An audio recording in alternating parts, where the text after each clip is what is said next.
انت بتصور ايه؟ بص يا عم، انت منطقة عبيد. اوه يا المنظر، لوس انجلوس يا جماعه.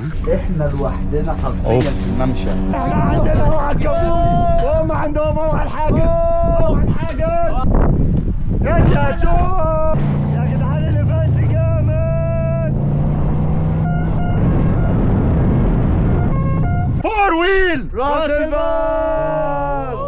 هو انا لحد دلوقتي عرفت سومالية دمياط ما بيجوش ايفنت الاجازه. يا ظهري. وصلنا صندوق عشان نروح نركب ونروح، ولسه اصلا بقينا ساعتين تاني على الطريق. بعد 3 ساعات ونص ظهرنا باظ. طب ايه طيب؟ حاسس ان هم ضحكوا علينا ونزلونا في نص الشارع.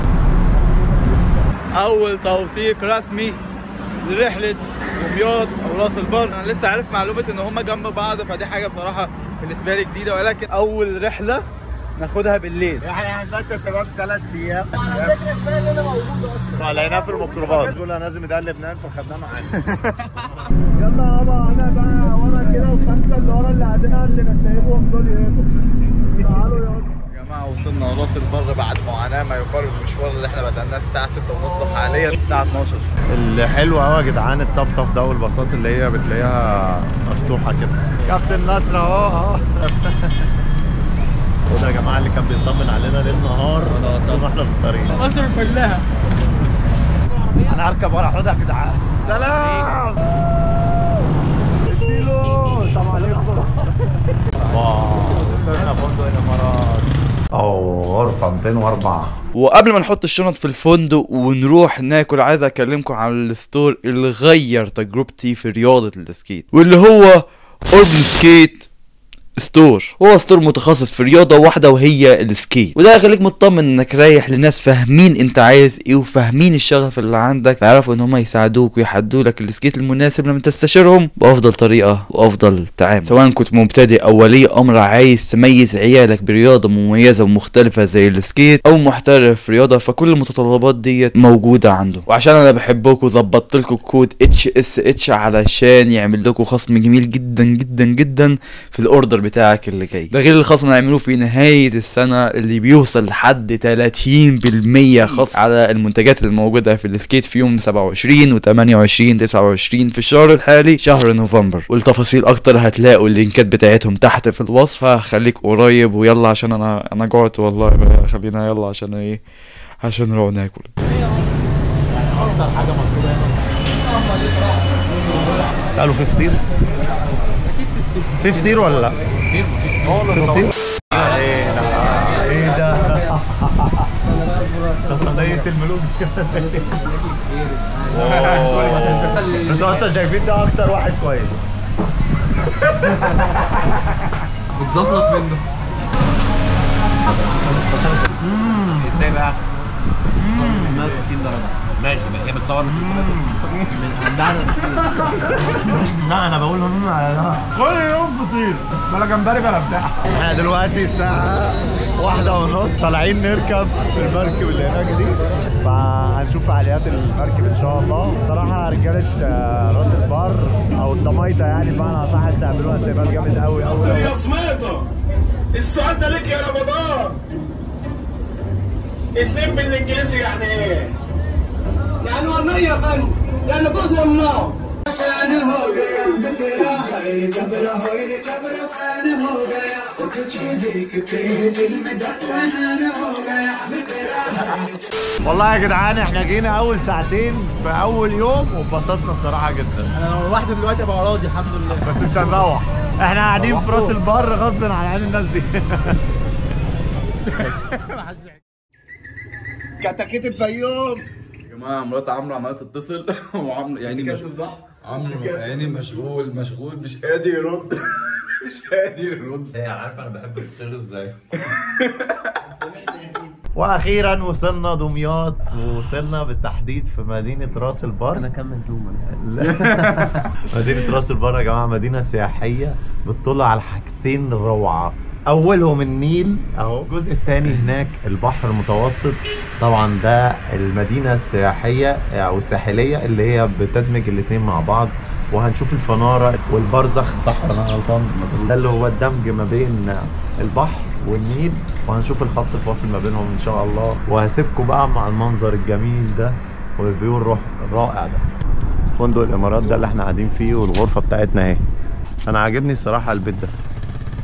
اوه يا المنظر، واو واو، احنا لوحدنا حرفيا في الممشى.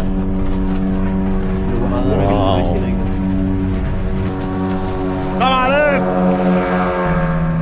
اجي النهر اللي جنبنا ده هو نهر النيل، في اخر اطراف نهر النيل كده. ده النيل بقى، وانزل تحت خالص بقى على الصعيد وكده. وهنا البحر المتوسط او هناك. ده السكتش بتاع البحر، بيعملوا سكتش او بمعنى صح ده التوأم المتلاصق. هو الراجل اللي عمه المراكبي ده بيعمل سكتش مع اللي جنبه. ممنوع السكتش. ممنوع السكتش. مش عارف. المفروض بقى هننزل هناك كده ونشوف البرزخ الفاصل ما بين الاثنين، البحر والنيل. انا عاجبني اصلا منظر الراجل. يلا الخمسه الحباب اللي وراه، يلا انا بقى ورا كده، والخمسه اللي ورا اللي قاعدين اللي سايبهم دول. حاجه عجباني بصراحه في الممشى اللي احنا ماشيين عليه ده، هو البيوت ذات نفسها ملونه الوان حلوه قوي، مع المراكب اللي تحسها حاجات كلاسيكيه والناس بقى متفننه عليها، ابو حسام وابو فتحيه، اسامي غريبه كده. اشتريت فمتى تتعلم الصبر؟ أفكلما خلوت عصيت؟ فمتى تتعلم التقوى؟ أفكلما تعبت استرحت؟ فمتى تتعلم مجاهدة النفس؟ أفكلما يسر لك تماديت؟ فمتى تبدأ سمك ولا لسه؟ سمك ايه؟ انا بصطاد شبار. شباب ربنا يبارك. في سمك كتير. اللهم بارك. بسم الله اللهم بارك. معلش يا حاج، الشبار ده اللي هو يعني الصغير بتاع البولتي؟ اكيد صغير. الشبار ده اغلى من البلط الكبير ده. لسبب ده بيتساوي شبار اخضر على طول. كده بيتاكل عادي. تعرف ايه عن راس البر المدينه اللي انت فيها؟ احنا رايحين البرزخ اللي هناك نشوف الفاصل ما بينهم. مش هتشوف فاصل دلوقتي؟ لا. امال امتى بيبقى امتى اللونين كده مع بعض؟ مفيش لونين دلوقتي لان من سنه 70 والنيل مقفول. اسمك ايه؟ عمرو. بص يا عم، انت وانت عبيط. وما عرفناش اسمه، صدق. هو مش راضي دي ولا هو ساكن فين ولا منين ولا اي حاجه. تحس ان هو عابر سبيل، اداك معلومه واداك حاجه وفتح في دماغك حاجات. انا بحب ان انا اقعد مع ناس تحس ان انا عبيط. والله بتكلم بحس. بصراحه قالها لي كتير، بس يعني حسيته هو فعلا صادق، لان احنا عندنا معلومات ناقصه الصراحه. لا برضه الصراحه يعني لو هو ان انت مضحوك عليك وانت مش واخد بالك وانت عايش في الوهم اللي انت عايش فيه ده، يعني ما نبقى عارفين ان ده في الاخر ميه مالحه واحنا جايين نفتكر ان ده نيل. نعم يعني. لوس انجلوس يا جماعه. الواحد مبسوط والله. انا يا جماعه لولا فضل ربنا علينا ما كنتش شفت الحاجات دي، ولا عمري اتخيل ان انا ممكن انزل الاماكن دي خالص. دايما بسمع ان مصر حلوه، بس يعني سبحان الله تحس انك غريب في بلدك. احنا رايحين نتمشى دلوقتي للسان، بس المشي طويل جدا ولسه هنتمشى كتير جوه. المفروض وفقا لكلامنا وتعهداتنا ان احنا هنشوف الفرق ما بين النيل والبحر، بس الراجل علمنا معلومه احنا هنشوف الفرق ما بين البحر والبحر. منظر جامد يا جدعان. يا جماعه ما استدوش اللي حصل واحنا ماشيين في امان الله كده على الكورنيش وعلى البحر، فجاه لقينا شويه ريسات داخلين علينا. اللهم بارك.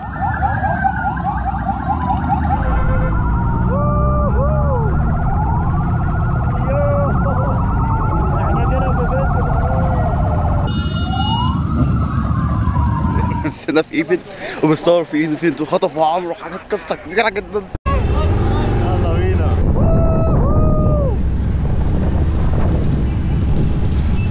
سبحان الله يا جماعه، سكوتر هنجيبه خطفوا صاحبنا. موقف جامد جدا يا جدعان. وثيقه هنجيبه. انا البريزيدنت بتاع الجروب ما شاء الله بجد والله. موتور سايكل دمياط كلاب. الله، ده انا حظي جامد جدا يا جدعان. والله الراجل الطيب ده لما طلبت منه هو اللي قال لي تعالى اقعد معايا، وبصراحه عامل شغل عالي قوي. بصوا يا جدعان المنظر هناك، بصوا.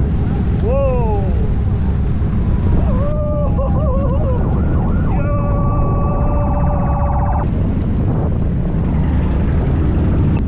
انا غيرت النشاط. الوداع. انا عامل شغل عالي في اي حته. عشان بس تعرفوا السكيتر فور ويل عامله شغل عالي. اللهم بارك. اللهم بس الشمس حاميه فانا مش عارف ان انا اصور لكم الحاجات بشكل كويس، ولكن اللهم بارك الاجواء تحفه. بفكر اشتري عجله اخش معاها.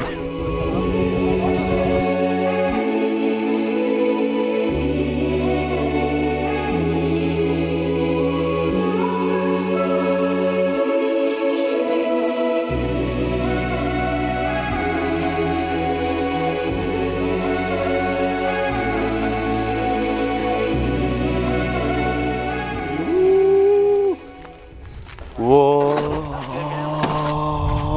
في وسط البحر بعيد عن اليابسة فنار. جميلة جميلة جميلة جميلة جميلة جميلة يا جماعة.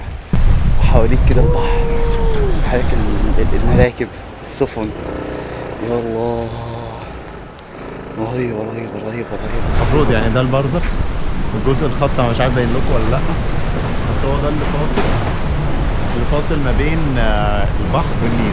فور ويل راس البر. بس اعرفكم ان احنا اصلا يعني كنا ماشيين فشافونا بكاميرات فافتكرونا مصورين وعاشوا معانا بقى. بعد كده تعالى اركب معانا، تعالى اركب معانا، رايحين بقى. لا بس بصراحة طلعنا شوية شطات منهم تحفة. هم عايزين فيديو لوحدهم، بس يا رب نعرف نمنتج كل ده. بسم الله. خد لك جنب، خد لك جنب.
ايه رايك يا هشومي نفكس الايفنت بتاعنا؟ ايفنت مجنون. بقول لك ايه، سيبك انت من السكيت، سيبك انت بالكربون فايبر والكلام الفاضي ده.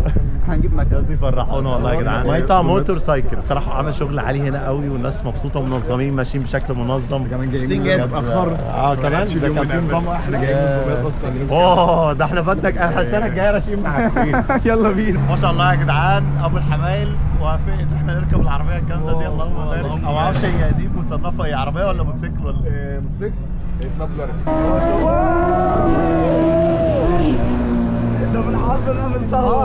يا جماعه احنا كنا طالعين ماشيين عادي جدا خالص، وفجاه لقينا بايكرز، وشويه دخلنا معاهم، وشويه ودخلنا نصور معاهم، وركبنا معاهم موتوسيكلات وعربيات. دلوقتي احنا رايحين نفطر معاهم. بجد الموضوع مجنون مجنون مجنون جدا رهيب. يا الله، عمرك كنت تحلم تركب العربيه؟ والله انا كنت طالع وانا ركبت شويه موتوسيكلات عمري ما صدقتها الصراحه، وهم عمرهم ما بخلوا علينا. بجد تسلم ايديك والله. فالحمد لله خلصنا صلاة الجمعة، اللهم لك الحمد. الله يتقبل يا رب العالمين. المسلمين صلوا على النبي، وجبنا بعض المقتضيات، فهنطلع نريح كده، نشحن كاميراتنا ونظبط امورنا، عشان احنا بصراحه يومنا عشان ايفنت الاسكيب. احنا ايفنت سكيب بتاع ايه؟ احنا مش بتوع سكيب. احنا الناس بتوع البايك خطفونا اصلا. لا احنا بتوع بايك اصلا. يا جماعه الشباب فاجئونا ودخلوا علينا البيت وخطفونا، وما لحقناش لا بنرتاح ولا نعمل اي حاجه ولا شحنا اي حاجه. هتخطفوه معانا؟ هلوس هلوس كلب دمياطي. مش عارفه، بيقول لي ما تنشرش على الكلاب، فبقول له يا عم انا حيوان. الشيكي شيكي الليلي ميمون، الليلي ميمون، الليلي ميمون. رايحين دلوقتي على الايفنت يا جماعه. معانا الاسطوره، معانا الاسطوره نصر. انا مش عارف الكابتن. نصر مش عارف كابتن نصر، انت بتهزر.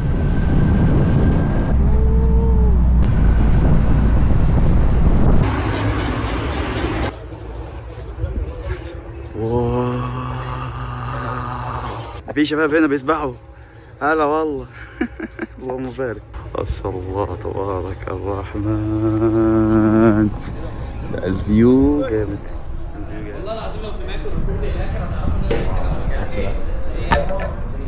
جميل يا جدعان يجنن.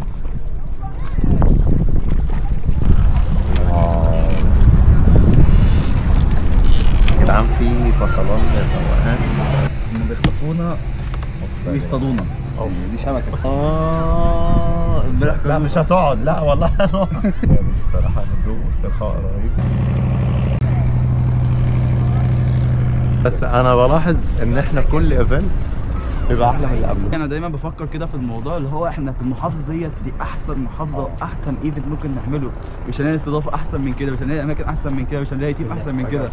الموضوع يا اما تيم حلو يا اما مكان حلو. لا هو انا يعني اعتقادي الشخصي ان كل فريق بيحاول يتنافس على ان هو يبقى بجد عاش. انا مستني اخر تيم ده اشوف هيبقى عامل معانا ايه. عارفين الحلو في ايه؟ ركبونا طياره. ان احنا دايما يعني بنبص بقى يعني في قلب المحافظات قلب التيم عاملين ايه عشان احنا نتطور. ما شاء الله. فكلنا نتطور وننافس بعض. انا الصراحه إيجابي. باخد خبرات هنا من كل مدينه ومدينه، بناخد خبرات عشان نقدر نكتسبها في ايفنتاتنا كمان. الحمد لله الحمد لله. انا عايز انزل الطرق. انزل عشان بس نبلش. مين ده يا كابتن نصر؟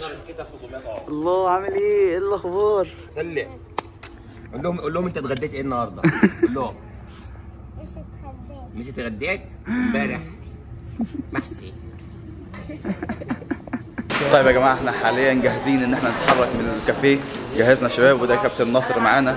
فهنتحرك دلوقتي رايحين لمكان البطوله نتهروس في اماكن راس البر. عندنا مازن السومو بيجهز دلوقتي بيقلع هدومه. قصدي بلبس هدوم يسمح. ربنا يستر. يومنا كان طويل جدا ولا زال لسه عندنا فعاليات كتيره ممكن نعملها النهارده. يلا بينا توكلنا على الله. الجو حر جدا ولا شمس في وشي. ده فايبريشن بتاعت الارضيه. اهلا اهلا اهلا اهلا. ايه الاخبار؟ اسمك ايه؟ حسن. اسمك حلو يا حسن. تعرف تلعب سكيت؟ هتعلمني ها؟ اتفقنا؟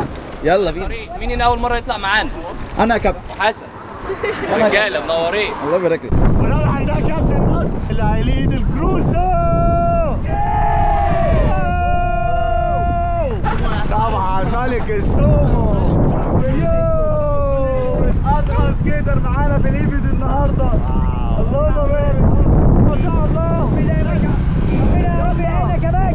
فول ويل فيه.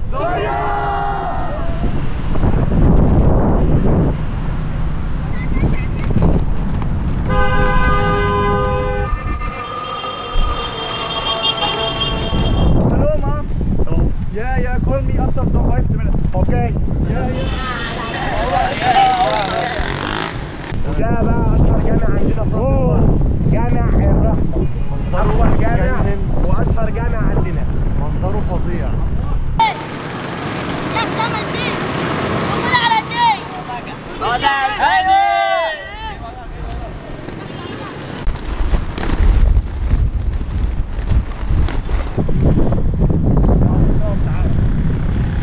انا لاحظتها.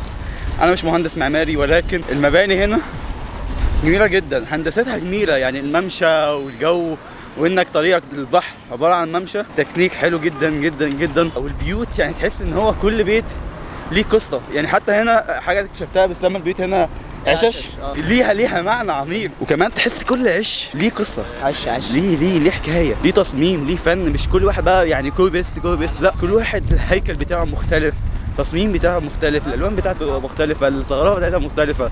تحس ليها رونق كده وحاجه جميله. المنظر هنا تحفه. انا شايف حاجات. يا الله على الروعه. يا الله. ايه ده؟ لا يا عمور المكان ده وهم. المكان ده مش طبيعي. المكان ده وهم. يا الله. الله. احنا المفروض هنلعب سكيت هنا او الايفنت كله شغال هنا. يا الله على الجمال. منظر يجنن. واو. تحيه خاصه من هنا. تعالى لسه بدري. يعني المفروض ان انا العب سكيت واستمتع بالبحر. ده لسه الممشى مشغل لحد هناك. مكان واه اوف. دي بقى المكان اللي احنا اصلا بنسكيت فيه، لانه هنا ما بيبقاش زحمه زي هنا. هنا بتبقى الدنيا فاضيه شويه. ترانسبورتات العنب اللي بيلعب يا جدعان ويزرد اجريسيف لازم يجي المكان ده. يا احمد يا هاني لازم نجيب الاجريسيف. يلا بينا. ده سكيت بارك ببلاش 5 ايام هنا معسكر على كل الليدجات اللي هناك. يعني لازم والله حاجات احنا مش فاهمين فيها، بس هو عمرو بابا فاهمها. ده بقى تكمله المكان هنا لحد الفنار. السنه الجايه ان شاء الله الممشى هيبقى من عند الفنار المكان ده لحد ما احنا بدأنا. ايه عاوز جمال ايه اكتر من كده؟ اوبا احنا عندنا اوعى الكابوس وهم عندهم اوعى الحاجز ياض. اوعى الحاجز غامق. يوه فرافير، ده شغل فرافير. انت شوف واحدة سوبرمان واو هشوف يا جدعان مش هيسيبها غير لما اعملها.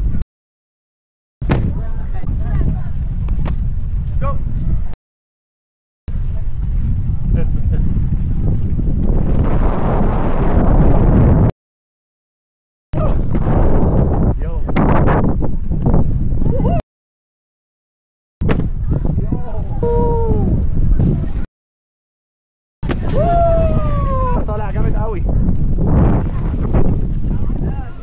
ولذلك العرب مرة أخرى تقول الخوف قبل التجربة عجز. أنت ليش خايف؟ طيب أنت ما جربت.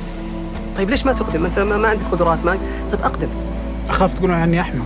طيب كل بدايات الناس بدأت بهذه الطريقة، والعناء في الابتداء. لابد أن تقبل ضعف الأداء والتقييمات السيئة في البدايات. لولا هذه البدايات الصغيرة لما كبر الإنسان. ولذلك لكل منا يوم أول في السواقة يتذكر ويضحك، بس في ذيك اللحظة دي مسألة حياة وموت. استر يا رب. يا واد يا جامد. يو طب وانا يا جدعان امشي ازاي؟ طيب 3 2 1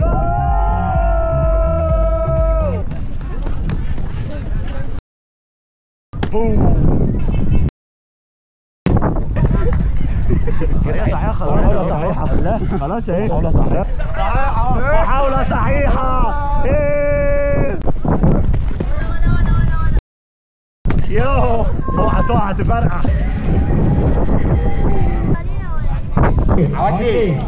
يلا يا جماعة، المكان جدا رهيب ومبسوط جدا هنا. في شوية سبوتات، شوية حركات، حاجات كتير عملناها. ناخد بريك بعد كده نرجع لكم بعد البريك ده. هو كده فعاليات اكتر.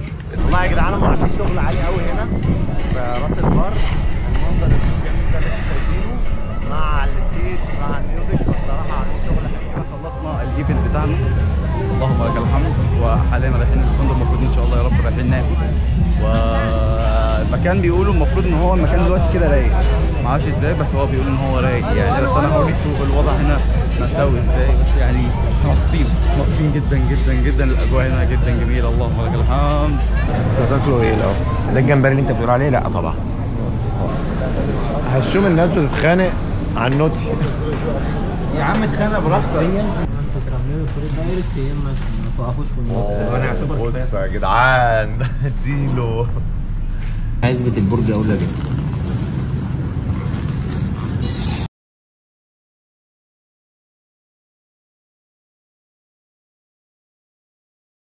طالعين حاليا على دمياط. وصلت بينا بتاع 5 مرات في الطريق مش عارفين نوصل. صلح مكانتك يا عم. الناس اللي عايشه في المحافظات الثانيه كل ما اتكلم واحد يقول لك انا نجار من دمياط، انا عماد من دمياط.